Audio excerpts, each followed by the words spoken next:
Hallelujah, praise the Lord.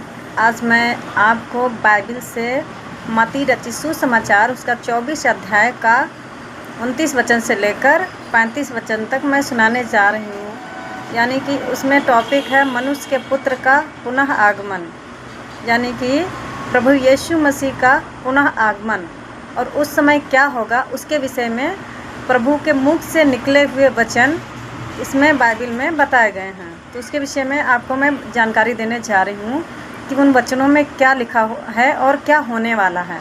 Hallelujah. तो आइए सुनते हैं।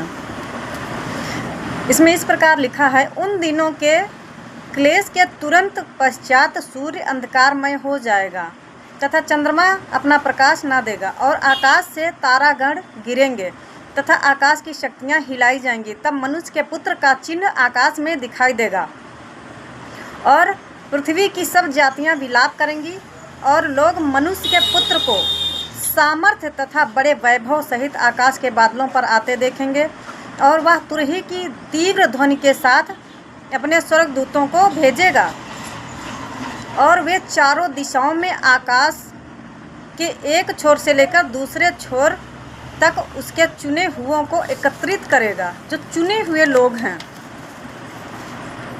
उनको एकत्रित करेगा।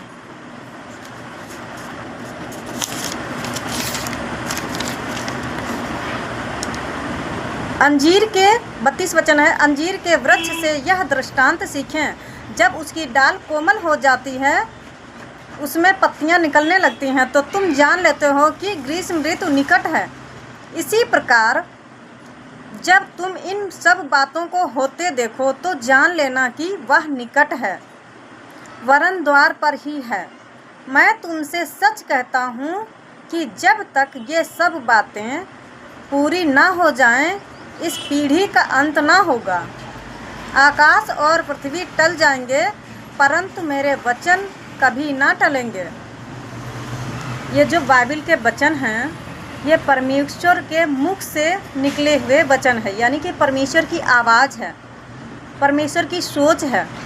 तो ये इसमें उसने कहा है चाहे आकाश टल जाए चाहे पृथ्वी टल जाए पर मेरे मुख से निकला हुआ वचन का एक बिंदु भी ना टलेगा। तो इसलिए कहते हैं मन फिराओ क्योंकि स्वर्ग का राज्य निकट है। और स्वर्ग का राज्य में कैसे मिल सकता है? जब हम इसको पूरी रीति से सच्चाई से पढ़ेंगे तभी हमें आशीष मिल सकती है और स्वर्ग का राज्य मिल सकता है। हालेलुया, प्रेज द लॉर्ड, आमीन। परमेश्वर आप सभी को आशीष दे।